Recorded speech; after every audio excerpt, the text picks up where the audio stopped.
y largo plazo, no podemos olvidar la situación tan crítica por la que atravesamos, pero sí les decimos con toda certeza que vamos a atacar el principal problema, el más urgente que hoy tenemos todos los ecuatorianos, la inseguridad, para intentar mitigar y disminuir las cifras de violencia, tanto desde el Ejecutivo con nuestra compañera Luisa González, así como también desde el Legislativo con los asambleístas de la Revolución Ciudadana y con todos aquellos que en este momento quieran unir todas sus causas, los puntos de aprobación, los puntos de acuerdo que tengamos para sacar al país adelante. Creo que eso es lo primordial en este momento. El pueblo ecuatoriano de pronto se sintió excluido en cierto aspecto, no sintió que la Asamblea le diera la importancia. Pero sin embargo hemos podido analizar, Viviana, que la Revolución Ciudadana ha empezado a darle un giro, y te nombro esto por cómo están llevando las alcaldías y las prefecturas, pues quienes obtuvieron una dignidad en las seccionales, ¿no? Ahora tienen pues las prefecturas ciudadanas, las alcaldías ciudadanas. ¿Ustedes van a hacer una nueva asamblea ciudadana? Si algo le ha caracterizado a la Revolución Ciudadana es que nosotros gobernamos con la gente, para la gente. Nunca gobernamos desde una burbuja. Nosotros nos conectamos con la realidad y conectarse con la realidad es estar cercanos, es estar en territorio, es escuchar a los ciudadanos, cuáles son sus principales problemas y cuáles son las causas generadoras de esos problemas que se debe atacar. Esa ha sido una característica siempre nuestra, tanto a nivel del Ejecutivo como también a nivel de nuestros representantes de los gobiernos autónomos descentralizados. Y por ello podemos observar que el 5 de febrero de este año se obtuvo un gran número de alcaldías, las principales prefecturas del país, Guayas, Pichincha, Santo Domingo, Azuay, entre otras, y que eso da como cuenta que la Revolución Ciudadana sigue siendo la principal fuerza política de este país. Y lo digo con profunda humildad, porque además de que hemos sido víctimas de una persecución política, de una proscripción política sin precedentes, y que sigue esa persecución política por parte de la Fiscalía General del Estado, nosotros trabajamos con la gente y creo que esa va a ser, y no es que creo, va a ser la característica del gobierno también de nuestra compañera Luisa González. Nosotros hemos partido de realizar un diagnóstico de la situación en la que se encuentra el país. Por ejemplo, dos de las ciudades más peligrosas del mundo las tiene el Ecuador, Guayaquil y Esmeraldas. Vamos a cerrar con una tasa de 34 muertes violentas por cada 100.000 habitantes, más de 65% del cordón de desempleados en nuestro país, una crisis económica sin precedente. Tenemos más de 7.600 millones de evasión fiscal y que si se evita esa evasión fiscal, eso se puede incluir dentro del presupuesto general del Estado e invertir en un año en salud, en educación, en seguridad, incluso hasta sobraría. ¿Y qué vamos a hacer? Vamos a realizar acciones concretas. ¿Cómo lo vamos a hacer? Con la gente lo vamos a ejecutar. Y la vía y la forma en que logramos vamos a alcanzar estos objetivos es, como lo decía, evitando la evasión fiscal, invirtiendo en lo social, vamos a gobernar con la gente, vamos a tener un equipo preparado que va a acompañar a nuestra compañera Luisa González. Y en esto la Revolución Ciudadana tiene muchísima ventaja.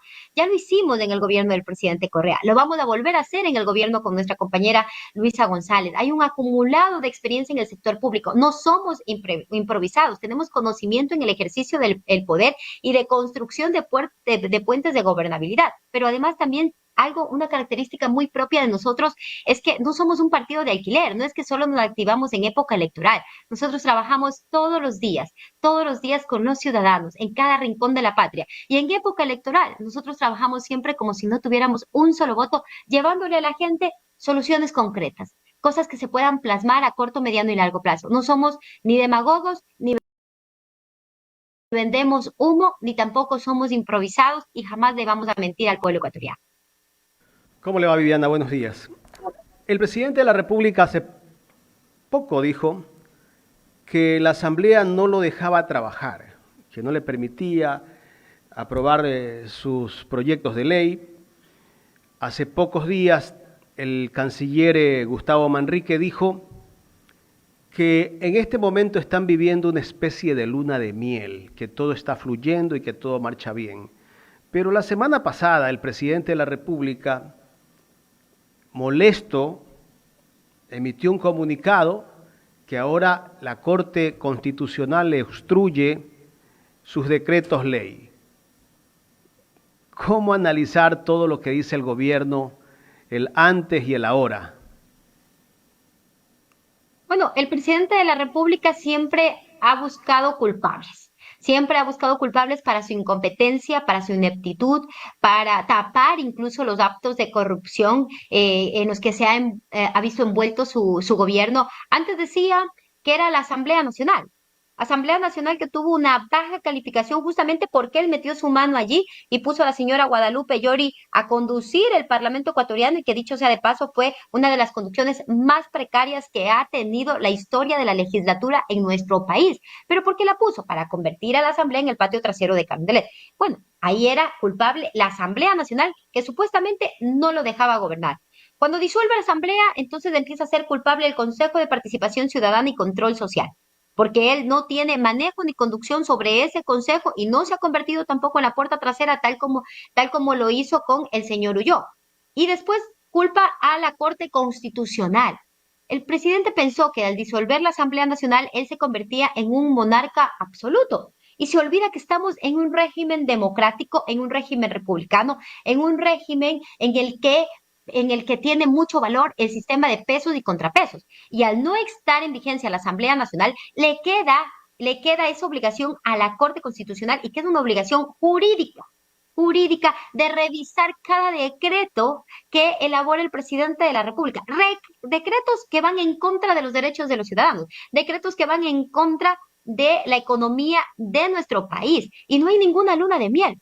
¿Acaso que es una luna de miel tener en este momento, a medio año, una tasa de 30 muertes por cada 100.000 habitantes, secuestros a diarios, extorsiones, gente que no tiene para comer, más de 3 millones de familias que solo comen una sola vez al día, más los negocios que están en este momento cerrados? Aproximadamente el 65% de la fuerza laboral de este país está en el desempleo o en la informalidad. Miles y miles de ecuatorianos que siguen migrando, atravesando la peligrosa selva del Darién. ¿Acaso esa es la luna de miel que habla el presidente de la República o el incompetente el canciller de la República, que cuando fue ministro de Ambiente no tenía respuestas? Y lo digo porque nosotros cuando solicitamos su comparecencia a la Comisión de Biodiversidad de la que yo era parte, nunca tenía una respuesta para los problemas que sucedían en el área en la que él tenía ese encargo, como es la cartera del Ministerio de Ambiente. Entonces, no hay ninguna luna de miel. Lo que existe es un país que está agonizando, un país que está conectado a un respirador político artificial